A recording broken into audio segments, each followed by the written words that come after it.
looking today at the importance of the health of the helper and how lessening stress and accessing resilience are key to everyone's health. And so we've got two lovely ladies here with us today, two healthcare professionals themselves, Dr. Rani Bora, who's in the UK, and Karen Miller-Williams, who's in Vancouver, Canada. Now, slightly different this time, I've been asked if we could have a little raise of hands to assess you who are listening live, if you could raise your hands if you are a healthcare professional. Just do that while I'm saying a couple of things, a couple of nice things, I hope, about Rani and Karen. So Rani Bora is, as I said, she's based in the UK, and she's a holistic psychiatrist and wellness coach. And she's recently given up her full-time NHS job as a consultant psychiatrist in rehabilitation and recovery to pursue her passion in sharing about the 3 principles of innate health to a wider audience. And Karen Miller-Williams, who, as I said, is in Vancouver, Canada. I actually met Karen at the London 3P conference, 3 Principles conference, a few years back when she tapped me on the shoulder. I was, we're in the audience, tapped me on the shoulder and asked me if I was Sheila Massand, the one who hosted the Telesummit. So I think in my mind that must have been about 2014, which is quite funny that she's here now being one of the speakers. And then she came to our first Viva event here in Spain. So I've met Karen a couple of times live, if you like. And Karen has a long history with the principles, and she says that they've completely changed her life and career. I'm looking forward to hearing more about that. She was actually lucky enough to have Sydney Banks as a mentor, a friend, and a teacher. So without further ado, let's speak to Karen and Rani, and let me just have a look at the viewers poll here. So there are 2 hands raised. So you both know that. Okay, so that says there's 2 healthcare professionals in our viewers at the moment are saying 38. So 2 out of 38. There you go. So I don't know if we actually ascertained who's going to begin today on my first usual question. And maybe it was you, Rani, was it? It said we would kick off. Very happy to start. Thank you, Sheila. Good. So just lovely to have you here, and we'd just love you, as I say to all our speakers, if you could share a little bit of your journey and how you've ended up on the Telesummit with us, which is fabulous to have you here. Okay, so like you introduced, Sheila, I'm a psychiatrist. I'm in the UK. Originally, I'm from India, so you would notice my accent. So I'm originally from India, but I have settled and did all my training in psychiatry in the UK.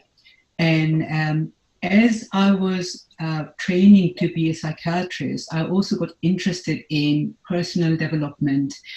It's almost like I felt I needed to be a better version of myself, and so I went about to look at courses which would help me to become a better version of myself. And so I trained in life coaching and as a coach, and then explored lots and lots of different coaching modalities: narrative coaching, neuro-linguistic programming, emotional freedom techniques.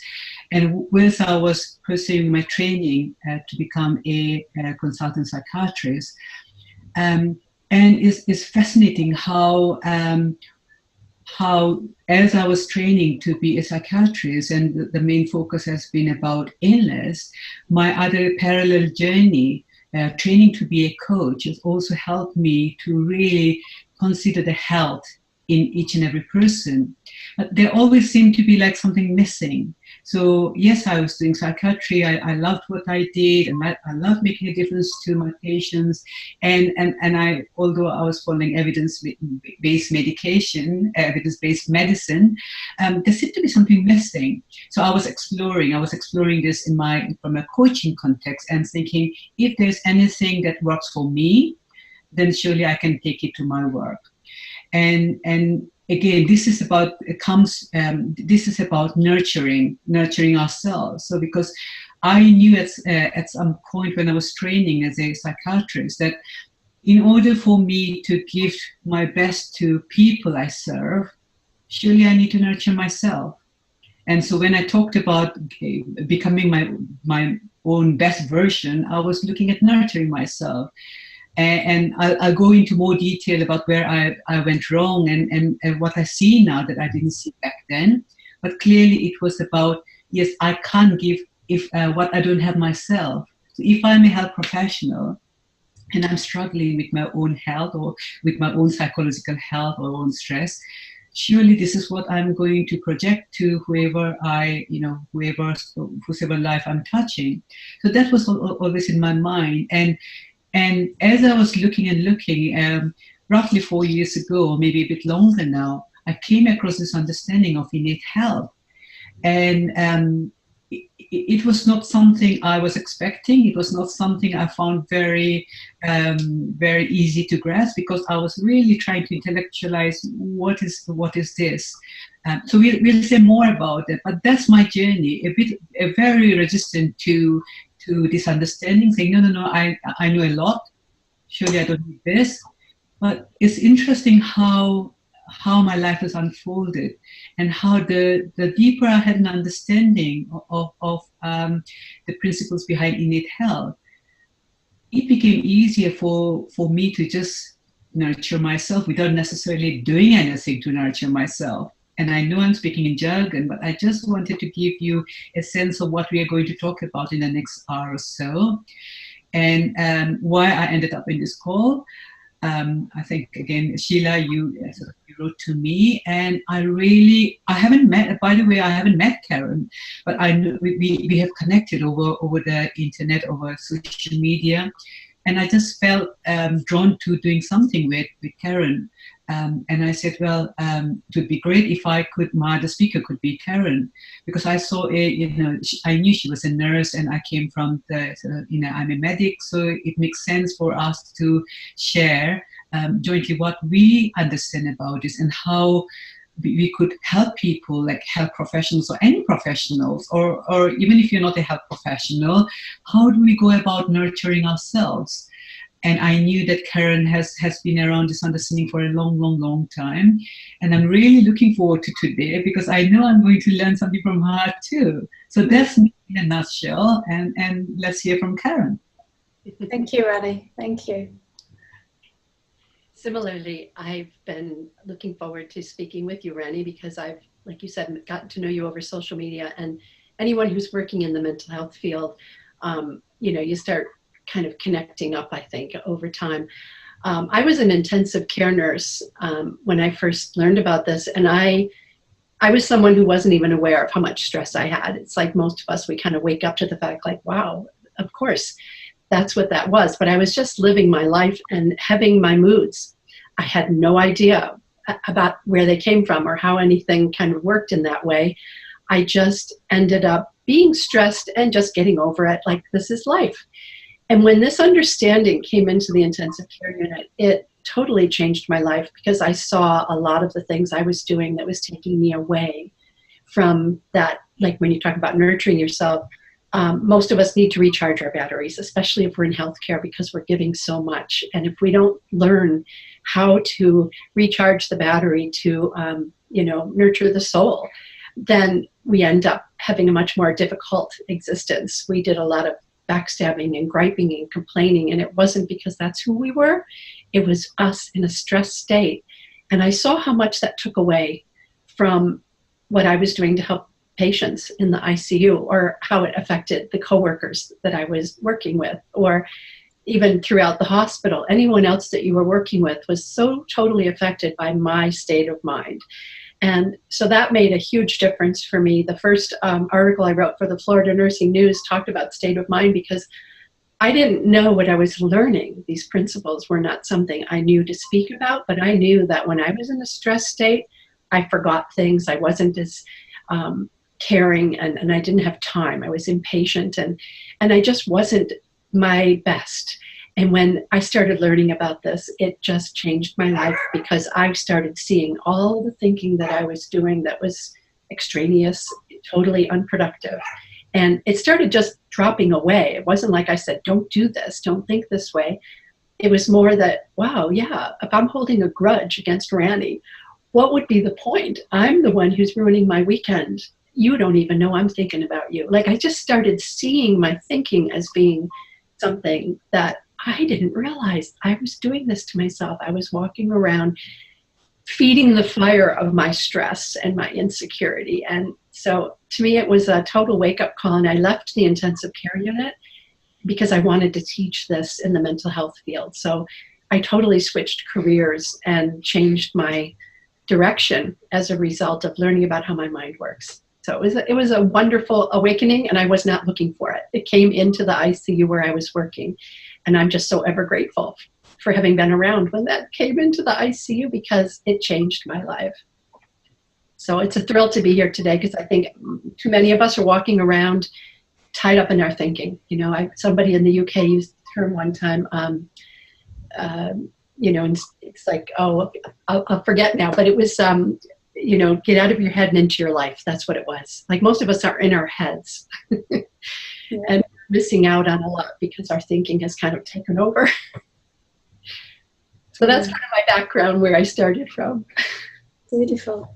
Well, I think it's fascinating that both of you, on some level, you changed your profession. Well, you didn't change your profession, you changed from nurse to ICU nurse, I think, intensive care, to the mental side of things. And then Rani over there in the UK, she's kind of stepped out of the NHS and into wanting to do her own thing. So I think that's a testament in itself that there's something here. And I'd love you just to talk about that, both of you, a bit more. I mean, I can put my 2 pennies worth on it, but I'd love to hear from both of you. Do you want to take that, Rani, and just talk about that? Would that be helpful?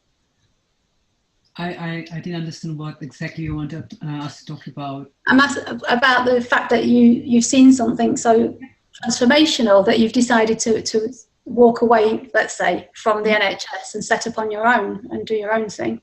Yeah. And let me share something that might help understand this. So for 2 years, I was the clinical lead of something called the SWOTS compassionate rounds. I don't know how many of our viewers know about the SWOTS rounds, but basically the rounds are very different to the normal clinical rounds that we have in the hospitals. This round is basically focusing on staff and staff's well-being. So it has is named after I think it was an attorney called Ken Wilber, Ken Swartz, beg your pardon, who when he was very young, he was only in his 40s, and he was diagnosed with terminal lung cancer. And he was one guy who was, he was very, very healthy, never smoked, never had any bad habits, but he ended up with terminal lung cancer, and then he had to be in hospital. And then when he was in hospital, he realized that all the staff looking after him did a fantastic job. But the job was not easy. It was extremely, extremely hard because there was so much demand on your time.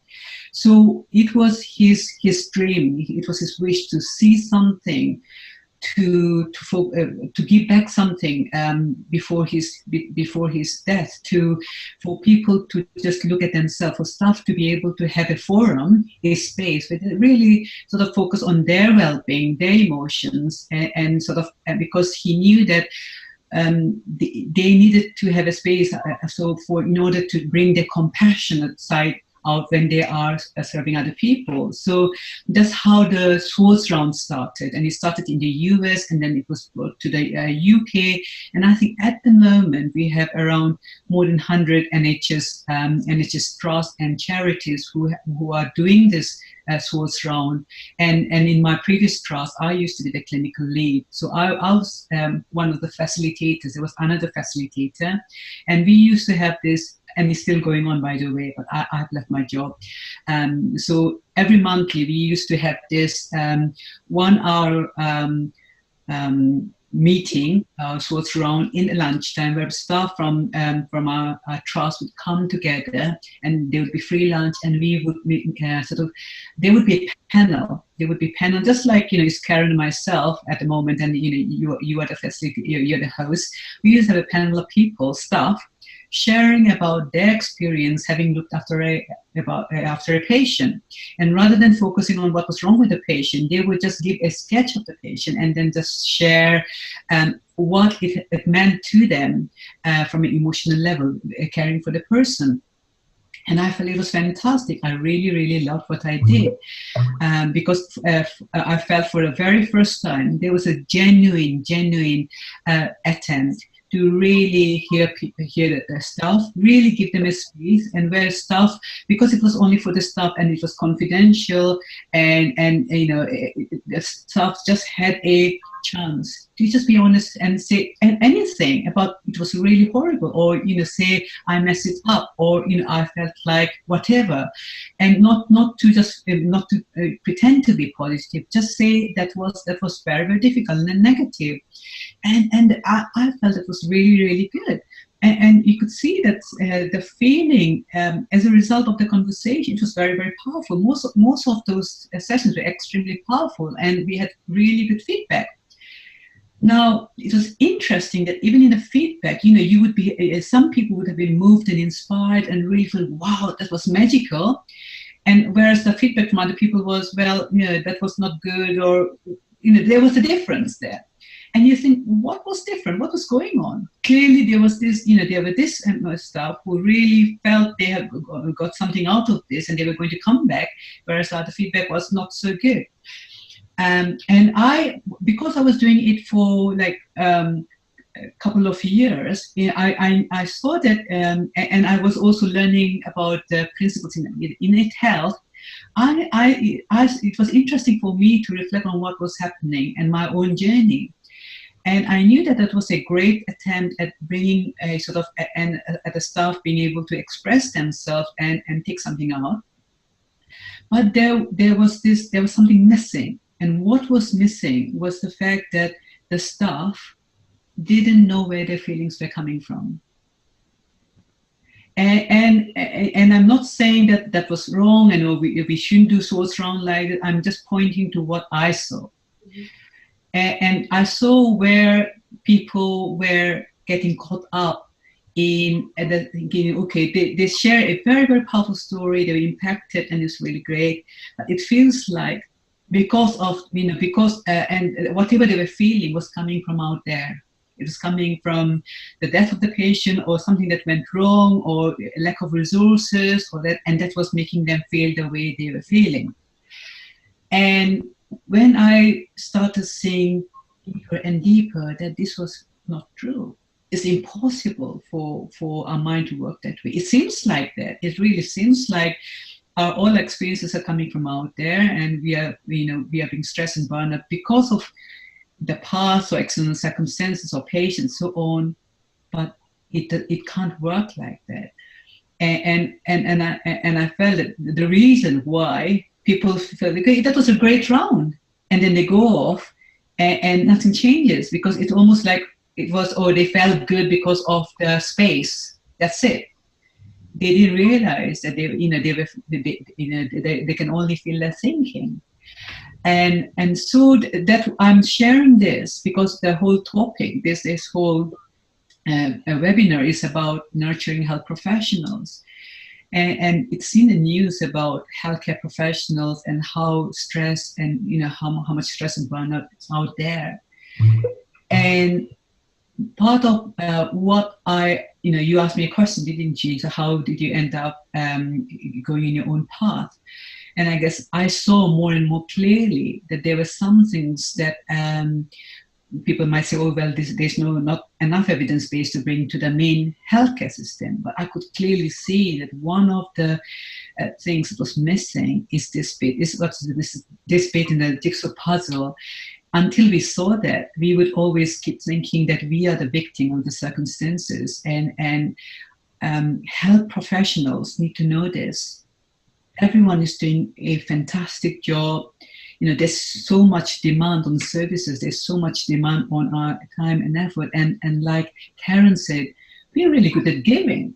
And when you ask any healthcare professionals, why did they choose their particular, that particular job or that particular line of work, invariably they'll say that because I want to make a difference in people. They will say something like, when I was growing up, I saw this, I saw that, and I wanted to help. I wanted to help out. And I know that everyone, when they were first signing up to something like this, they come in all excited, really wanting to make a difference, and they know they can make a difference.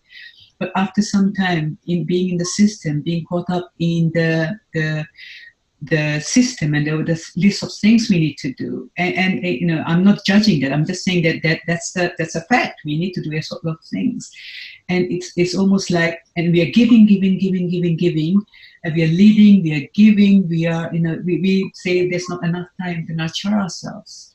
So I also saw that when I was doing this, when I was running the sports rounds, when I asked my colleagues, would they come along to the sports round? One of them instantly said, I would love to, but I don't have any time. I don't have any time. So it was almost like saying, I don't have any time for myself. Mm. And so I am seeing more and more that there is a misunderstanding out there in the world. And it's an innocent misunderstanding. And it's not common knowledge that our experiences are not coming from out there because it looks like it, and that's the message everyone is getting.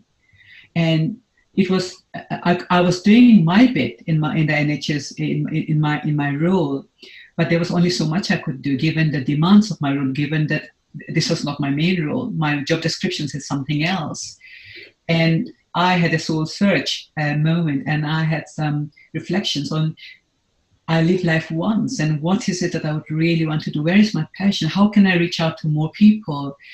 And it's almost like following my calling. And again, this is why I am in this webinar too, sharing what I know to be true, and I'm pointing more and more people to this, because I know that once you have this understanding, you will have a different understanding about what nurturing means. And it will be less doing and more being. Mm. Oh, now there's a lovely line to hand over. Less doing and more being. Yeah. What'd you say, Karen? I like that. When I first started learning this, I saw that I didn't have an understanding about what I was going to share, but I knew that I started experiencing life different. And I'd say the biggest thing for me was that the focus was on mental health, not on the problems and what's wrong. And so that to me just made sense. I'm a nurse and I like things simple. And I was thinking this would be an incredible gift to share with anybody, any age, doesn't matter who they are. I just saw how beneficial this was. And it was interesting because as an ICU nurse, I did not want to stop my career in ICU. I loved working there. And it was because I was going to do an internship. I worked with Dr. Roger Mills, and I knew that as an ICU nurse, I couldn't work all the shifts, the nights and evening shifts as well. So I ended up in a research on stress in the immune system at the same hospital where I was working. And so during this time, I'm seeing these people every 3 months, every 6 months, that they're part of my research project that, well, not mine, but the doctors at the hospital. And I saw these people were changing, and it wasn't because I was teaching them about the principles. I was sharing my own common sense and wisdom that I had discovered. And so it wasn't like, it's very interesting to me because a lot of it is stuff like, we weren't born serious. And people will call me or email me from Australia or something and said, I saw your webinar or your video, and you said we weren't born serious. And that really hit home for them, because where did this happen? That we digressed from the natural well-being. And I never thought about my psychological or emotional well-being. To me, it was like I was a pretty happy camper in general. But every one of us experiences stress. And when I was seeing my clients in this research project having changes, I thought, I have to go into psych, mental health now. I have to. I want to share this. And the other thing that was most exciting about this was that it was across all diagnoses, across all problems. I didn't have to say, okay, I'm going to help you with your stress, but let me get you in touch with Dr. Bora for your depression, and let me have you talk to Sheila about your addiction. It's like I didn't have to get a team of people that were all bringing different things to the table. I was sharing an understanding, or like you say, just common sense and wisdom sometimes for people. It starts waking them up.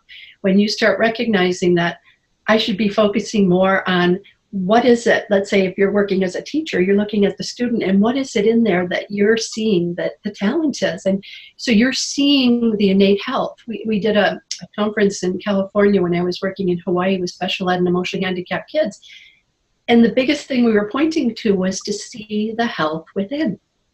And that's so different than what most of us are looking at.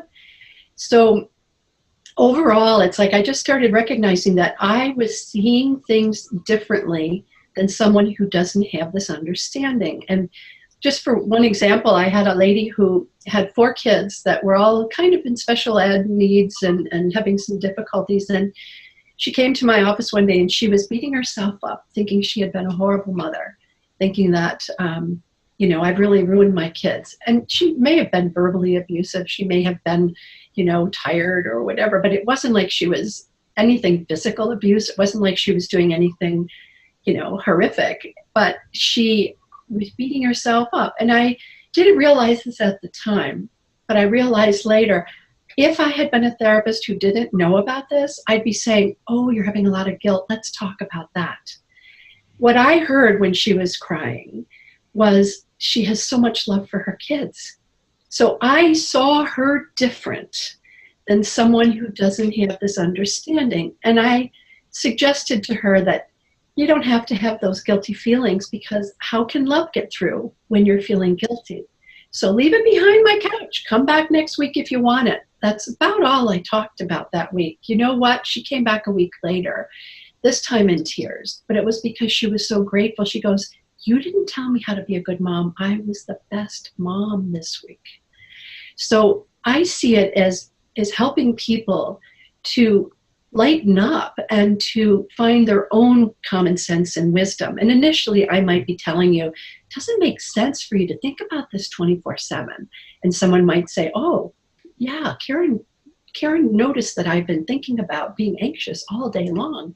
It's no wonder I'm not able to get away from this if this is what I'm doing. So a lot of it was simple common sense that I was sharing with people initially. Most people, if you think how many people there are on the planet, how many of them are aware of how their mind works? I don't see it as a common thing. And so as a nurse, I see this as a universal care plan. There's not a person on this planet who can't benefit. And so we talk about nurturing healthcare professionals. And on another webinar I did for Supermind, I spoke to the fact that we're all kind of nurses at heart, because every one of us is taking care of someone, whether it's your kids or your pet or your neighbor. It's like we all are in that realm of helping. So it's a matter of us making sure, as Sid used to say, physician heal thyself. If we're not in a place where we're, if I'm all stressed out, an example, I had a friend that worked in the ICU, and she'd come over to someone whose blood pressure was really rising, and she'd go, calm down, your blood pressure, and it's like, how does that help, right? Now, she's not doing it by anything other than the fact that she really wants him to calm down. But it's the feeling that you're sharing that allows for that. And I think in the beginning, I was attracted to this because I knew that the feeling was really powerful. The fact that we could change from one moment to the next. And it had to do with our thinking. One of the doctors that worked with us in the beginning in the ICU, he used to have a communication workshops, he called it. And we would sit around as a bunch of nurses, and he'd be talking about something. And this one nurse was sitting there crying, and he goes, Peggy, he goes, what's going on? He goes, open your eyes. He goes, it's just us here. And I realized in that moment, whatever thought she had was creating this deluge of tears that she was having. But you start recognizing, wow, look how powerful thought is. That's all it took, because there's nobody in here hurting her. And look how powerful thought is. So you'd be waking up to these realizations everywhere you turned, and you were able to share this with someone else. Yeah, have you thought things too? And then you got all upset, and then it was like just in your head. So to me, it was common sense. It was sharing something that was simple. And I mean, to me, it's been like the best thing in the world to go around waking people up and helping them to see that there's something inside of you that's way beyond, you know, what you're thinking right now, or to not put so much attention on that. When I worked on lax psychiatric wards, I would often see that if someone came in and they were depressed, they would meet up with all the other people who were depressed, and they'd start talking about their depression. And I'd let them know, I said, if you want to get the most out of being here, I said, you'll be talking to your psychiatrist. You'll probably be talking in groups. You'll probably have people coming to talk to you one-on-one. That's the appropriate time to be talking about things that are bothering you. But if you want to make the most of this, as you're sitting here speaking with other patients, or if you're spending time during the day wondering what to do with yourself, I wouldn't sit there thinking about what's the matter all day. Talking about, I said, you guys have kids, you can talk about that. If you have pets, it's like, what are your interests? But we become this, people start taking on, I listened in on Mary and their talk earlier, and they're talking about the diagnosis and the label. And I've had people also respond to that when there was a lady in the UK, and she says, I like how you spoke about the fact that we are not our labels. So that is something that is new to the world of mental health, because they identify with labels.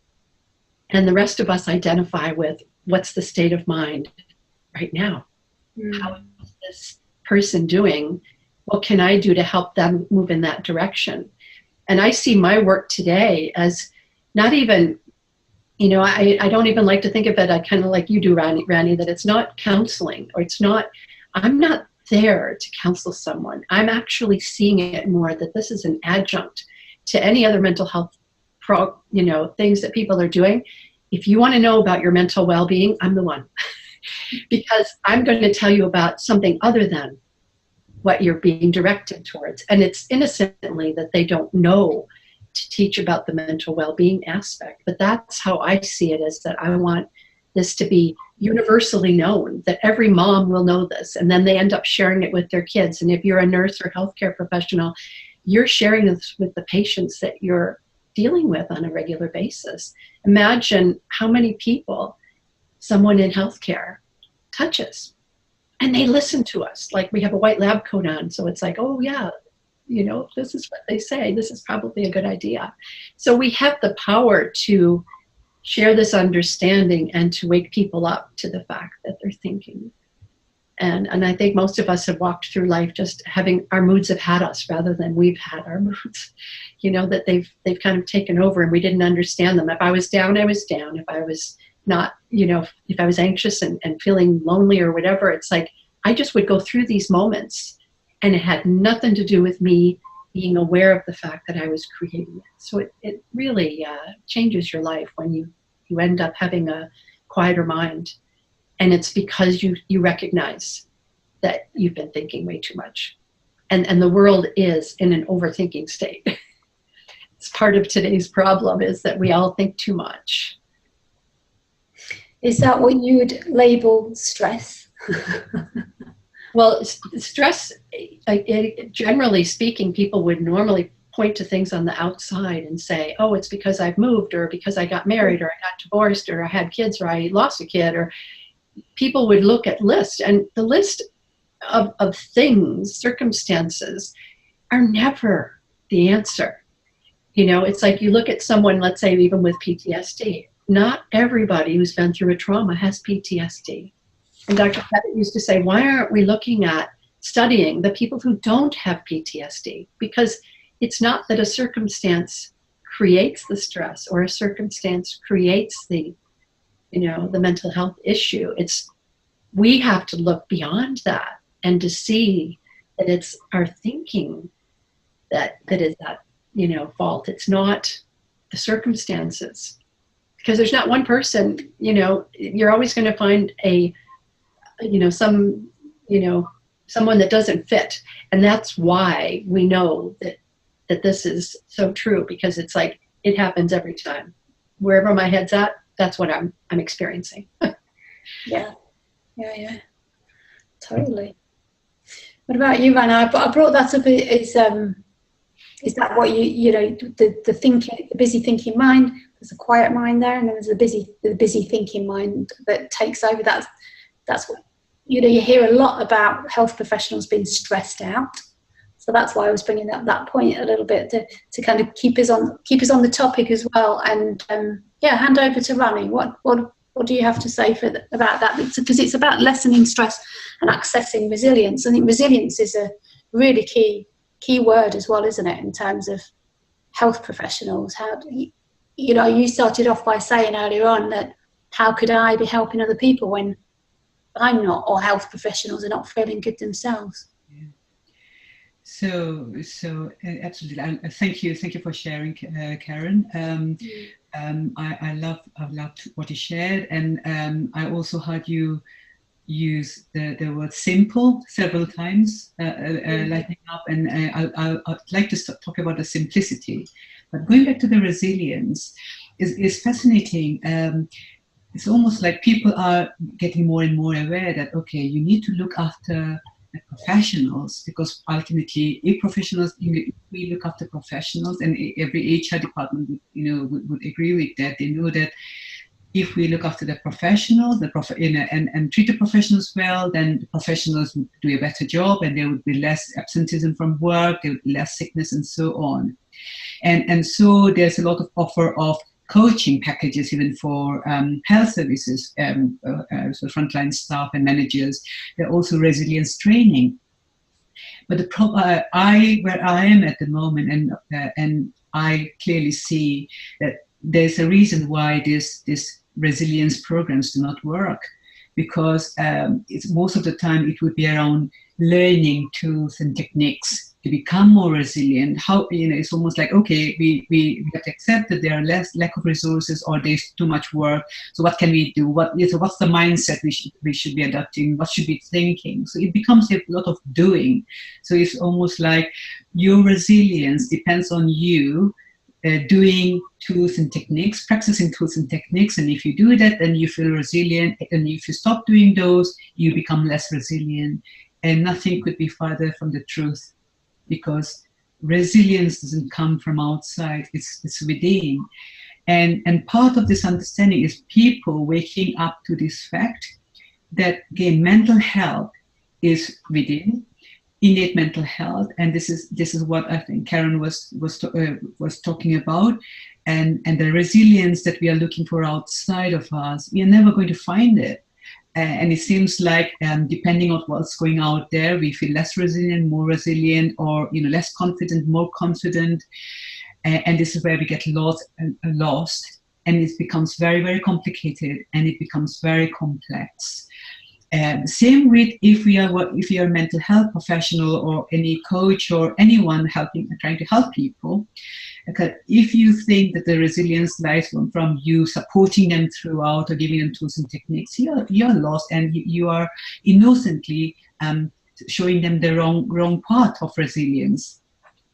And it's interesting, because when I used to work in the NHS, and we used to discuss patients, and as a multidisciplinary team, over and over again, I have heard the use of word complex. This person is very, very complex. This case is very, very complex. So it's almost like then the care plan they're looking at, or the formulation they're looking at, is something extremely complex. And I can see why people get caught up in that, because when you're looking at what the person is presenting with, which is the symptoms and the behavior, and you look at people's timeline, and then you see, oh, this happened, and you are trying to fix all those, it becomes very, very messy, very, very complicated. So even no two people with the same diagnosis will have the same formulation, because they'll say, oh, this is again complex, oh, this person is again complex. And this is where I want to come back to the simplicity that Karen was talking about.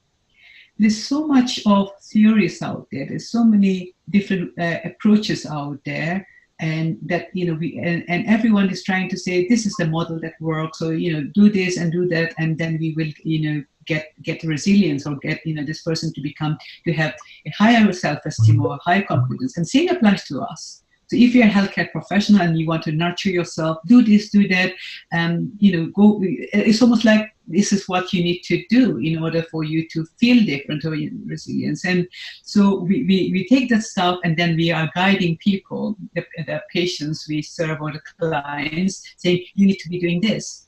All because we ourselves haven't seen at a deeper level as to where our resilience comes from, or where our experiences have come from, or what's actually causing us this stress and overwhelm.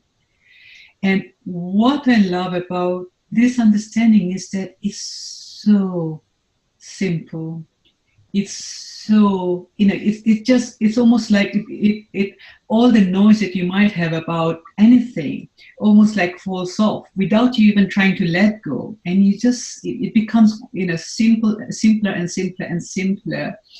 And then it's beautiful, because when people see at a deeper level as to how we all experience life, how the mind only works one way, then you get in touch more and more with that common sense. You just know what to do. You just know.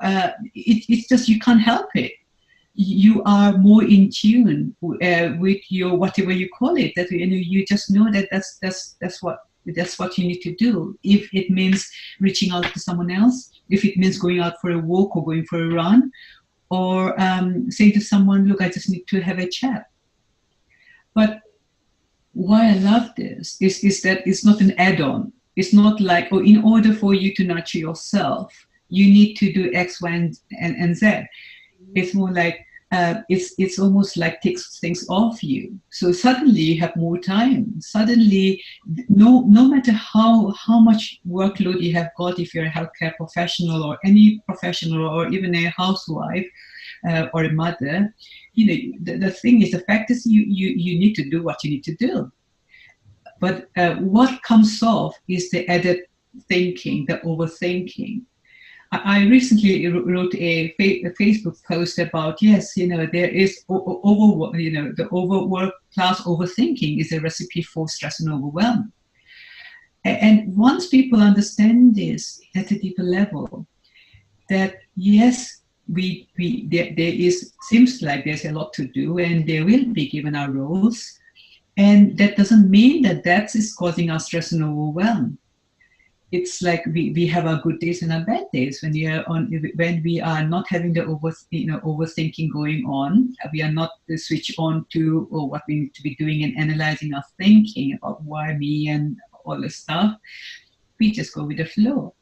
But people innocently think that they are in the flow because of something else. It's not because of them. It's something else. Oh, I didn't get much disturbance from my kids, or the sun was shining, or something else. So we are attributing bad things. If bad things happen and we feel bad, then we are attributing it to the outside. Even if good things are happening or we feel good, we are attributing it to the outside. And that's where we are caught up. That's the misunderstanding. And this understanding is the opposite pole. It's just almost like if you're looking out there for an answer, it's almost like we're coming back and just looking at, wow, it seems like that. I'm sure even Karen falls into the trap of thinking it's coming from outside. I do too. I'm assuming we do too, Sheila, and that's human. I think another problem with health professionals, any human being, is that we think we are not good enough. We think we are, if we were good enough, we would be this, that, and the other. And there's a lot of like, I should have, I could have, or this is how I need to do, and I failed it. And there's a lot of that going on, because in a way we do not accept that we are human beings.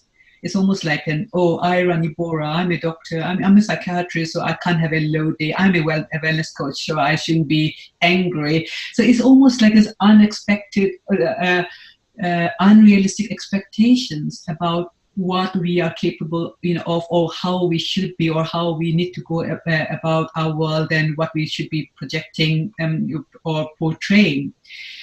When we have this understanding, you are able to just show up as a human being. I'm able to show up more and more as Rani Bora, as me, with all my flaws, and I am not. It's so nice to know that you don't have to be a certain way. You don't have to be a certain way just because you have that role of a psychiatrist, or a wellness coach, or you should know better.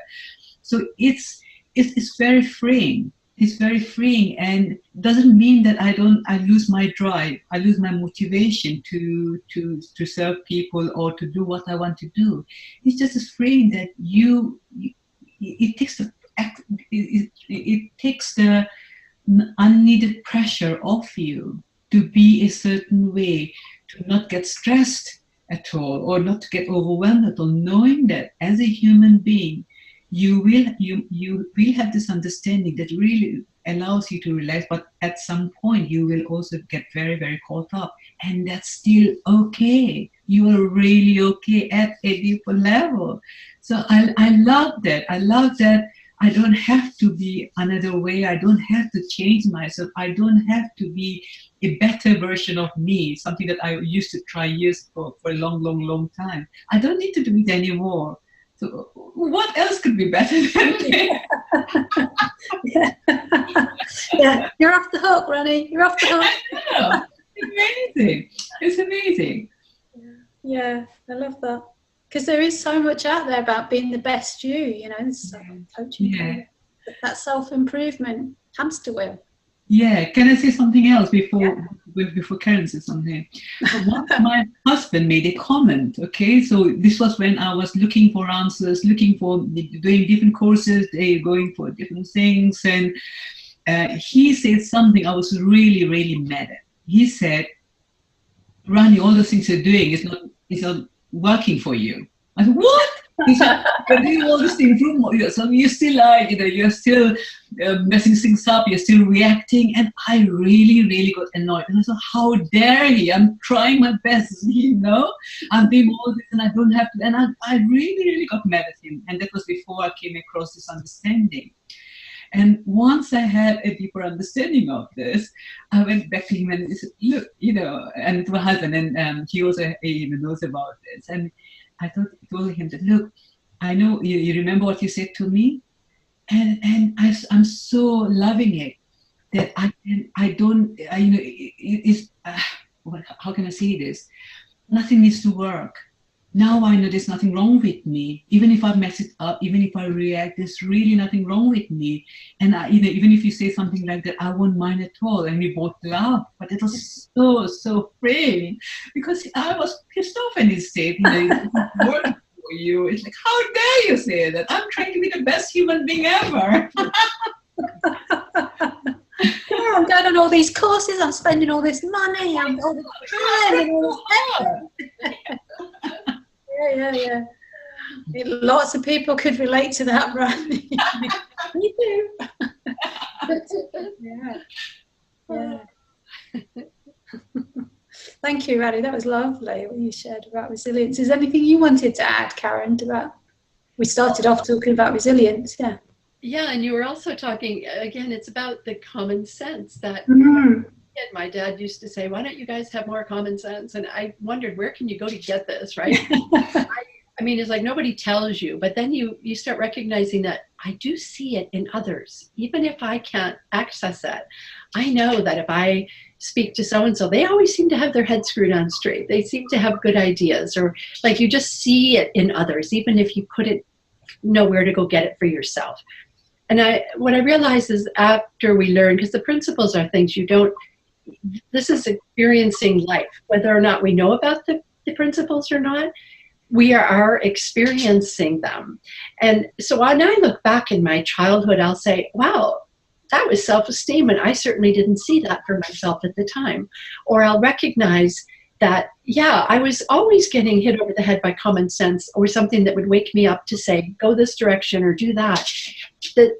I've always been in touch with that, but I never knew what it was.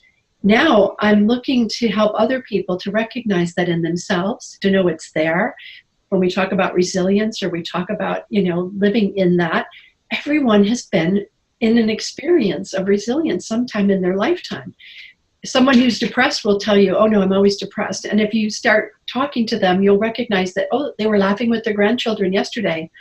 What about that? It's like we start experiencing that all of our life is not this one thought we have, that common sense is with us when it is, and when it's not, it's not. As you were saying, Randy, it's like even when I'm out to lunch, at least I'm aware and I'm not suffering as much, because I know even when I'm wanting to say, oh no, to my husband, no, it's you. I know it's not.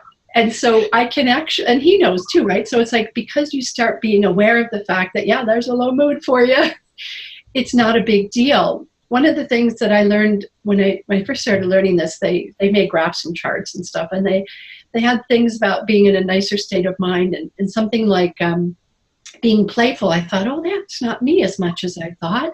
Or like taking things personal, and I thought, oh, wow. Yeah, when I'm taking things personal, that's a low stress state of mind. I didn't even know, I wasn't thinking in those terms. And I started recognizing that one of the things that was a beautiful gift is not to take things personal. If you're working in healthcare, I worked in an intensive care unit for like 8-10 years. I saw hundreds of people die.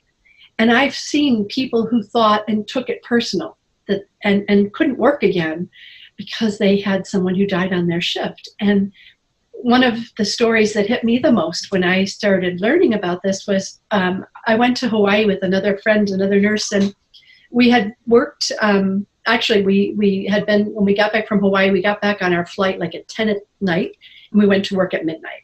How silly. But anyway, we went in, and part of what you do in the intensive care unit is you prepare people for surgery. So someone who's having open heart surgery comes to the ICU, and you kind of put in all of the lines they need, IVs and CV lines and arterial lines and all kinds of stuff, and you get them ready. But they also get to meet you. They get to see the ICU. They know they're going to see you when they come back that next night. You teach them how to, deep breathe and cough and different things. So Susie and I just had so much fun talking about the wiki buses and, about the small fish with the big name, the Humunuku. Yeah, I mean, we were just having fun with this guy, and he's laughing, and he goes off to surgery, and we're thinking how wonderful this is. He's in a great state of mind. I came back that night, and he had died on the table. And initially, it just broke my heart. And then in that moment, I also recognized I am not responsible for anyone's life. I'm responsible for helping them to go through whatever they're going through. That's my job as a nurse. And that freed me up when I was not thinking that I was supposed to somehow make things work out. It's the same thing in counseling or when you're working with someone. You can't make someone change. All you can do is be there and share what you have.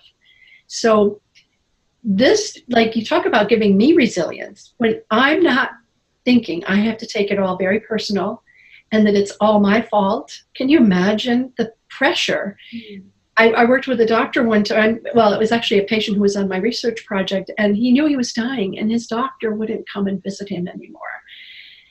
And I went and spoke to the doctor, and I said, I know that you can't do anything and that this is hard for you to go in there and see him, but I said, he's wondering, where are you? He's wondering, where did the guy go who cared for me? It's like he knows he's not going to save him, but why aren't you still coming? It's like our fear gets in our way.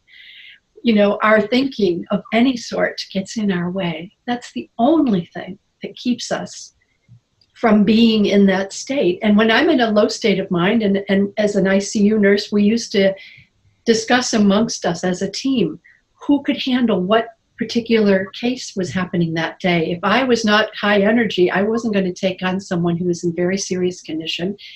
That would be, oh, Sheila, you're up for it? Good. You take this one. I'll be working with this one. So we started as a group of nurses seeing how can we use our common sense to have a good shift? How can we work together here? And we started seeing so much more clearly that, you talk about it's like resilience and clarity and common sense and all of this is a wonderful thing. But if it's not there, you can still work with what you have. It's like you learn not, like I remember when I first started learning this, I was like, okay, I'm not going to get into it. I wasn't going to argue with someone. I just knew that it took two to tango. That was my common sense saying, don't get into this.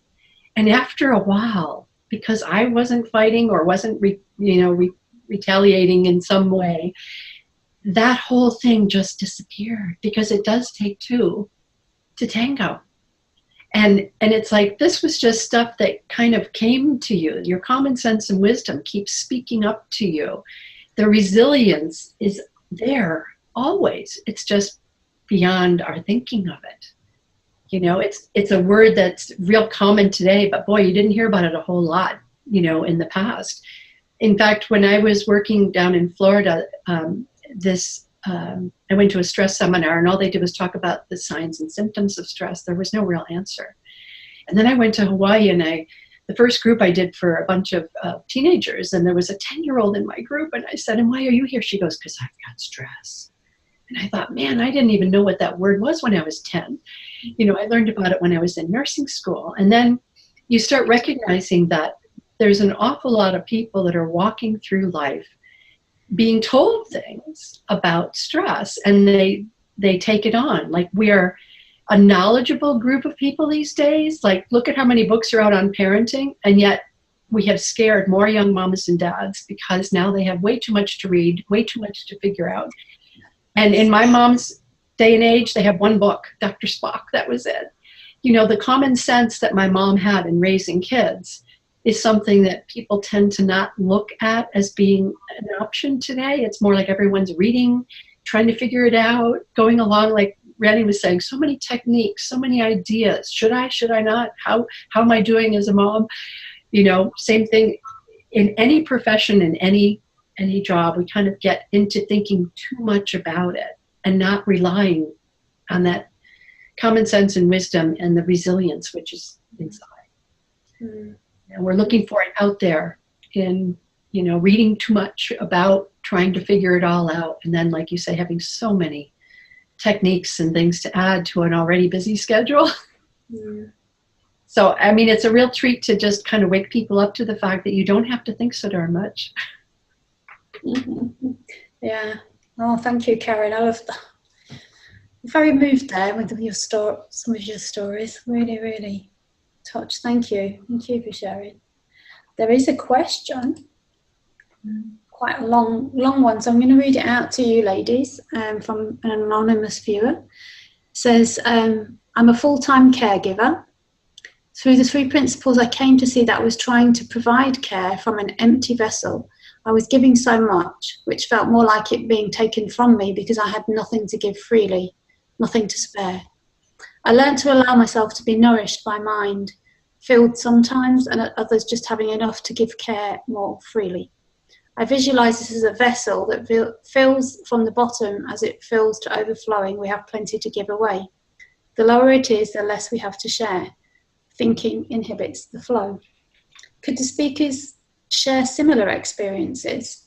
I can also sense the fill level of the person I care for, which is profoundly helpful.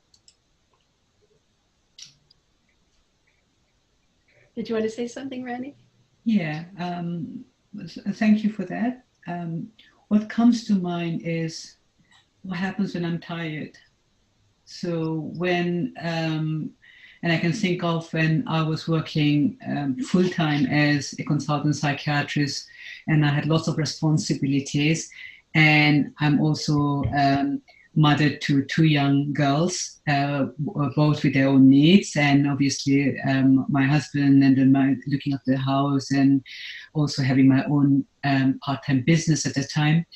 So, and I used to get extremely tired, and there were days when I was almost like doing on autopilot. And where I was just in emotion, just going around and doing things. And And that was very hard. And even after I have come across this understanding, I still feel very, very tired. So I need to say something about physical rest and giving ourselves some time off, whatever the time off means. It could just be spending a couple of hours longer in bed over the weekend, if you can afford to, or at least having rest. Because yes, having this understanding about how our mind works really is helpful. But our body is also capable, our body also needs rest. We need a minimum number, a number of hours of sleep for our body to function properly, and for us to be able to think, cognitively, and as we go about the day, and we go about the work. Because if we don't have that rest, we are going to make some errors, because the mind is going to be very, we are going to be very, very tired. I have noticed that when there have been days where I've been very, very tired, and I thought I had so much to do, and I kept doing, and I was very, very grumpy, and I was not very pleasant to be around, and not very good to my kids either, because I was very snappy.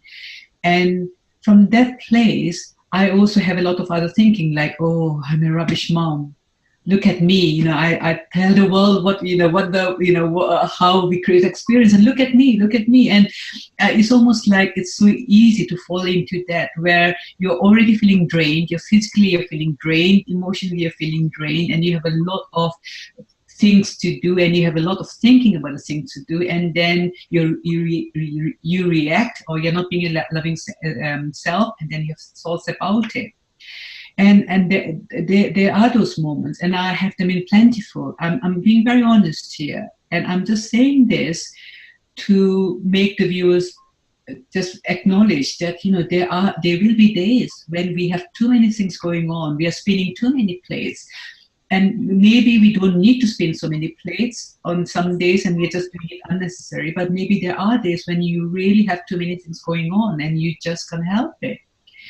And what's happening now is, when I'm in the midst of a day like that, when I am almost like empty from within, and I'm just going around doing that, just having this understanding really helps me to just know that this will pass.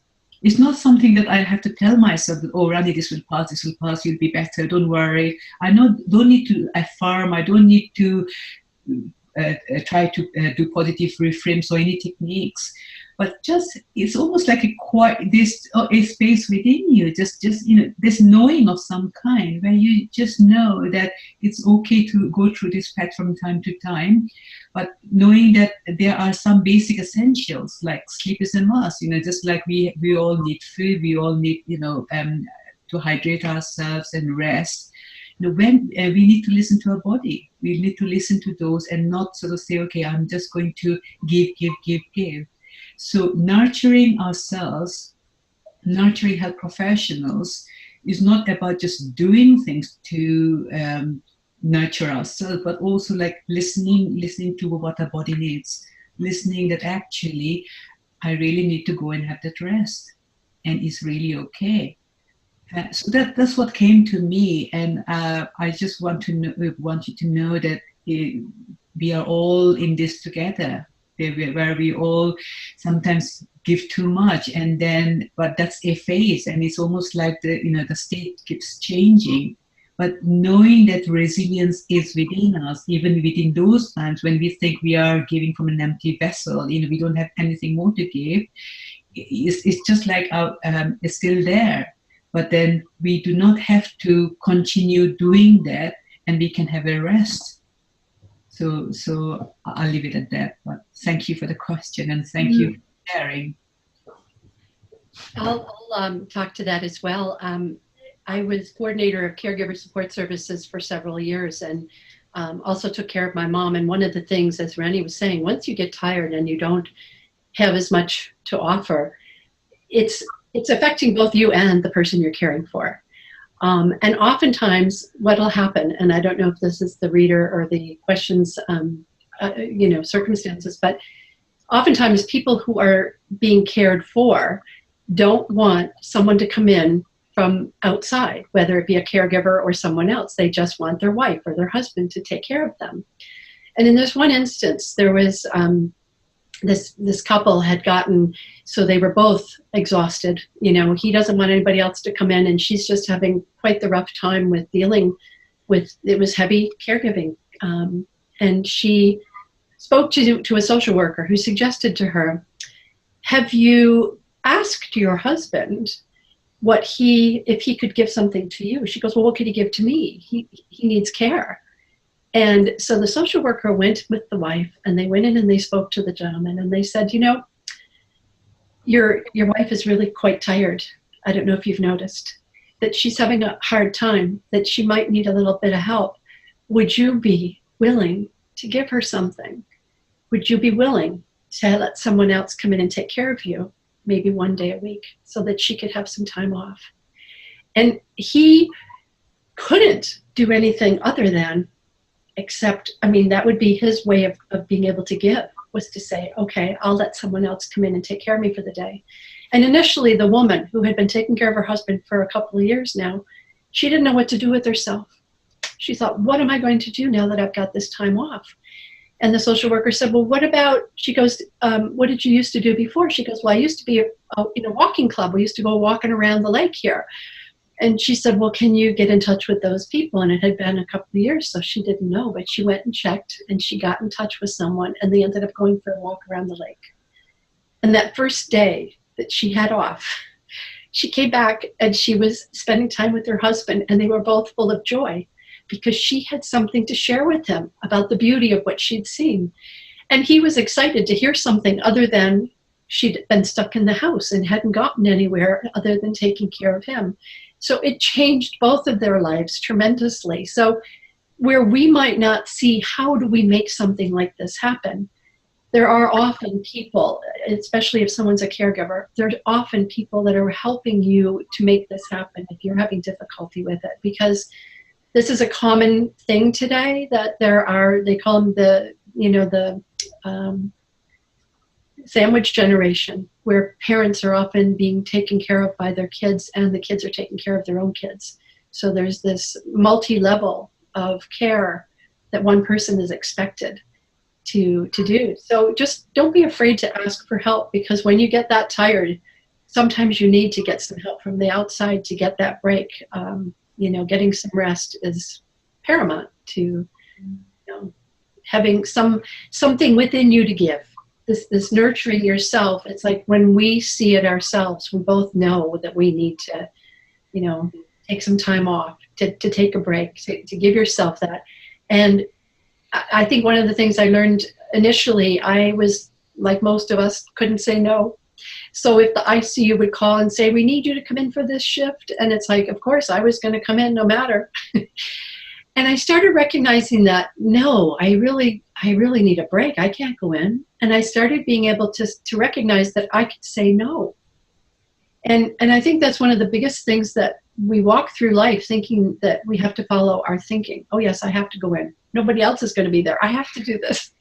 Mm-hmm. And if we're always taking that on, we're not allowing for the system to say we need to change something, because we don't have enough nurses. We don't have enough people who can come in. If I keep providing, and every other nurse who's stressed out keeps providing, when will the organization see that we need to hire some more people, or that this isn't working? Mm. So we're not helping ourselves if we don't actually recognize when we're having stress, and to maybe take a break. That you don't have to be doing everything that's on your schedule.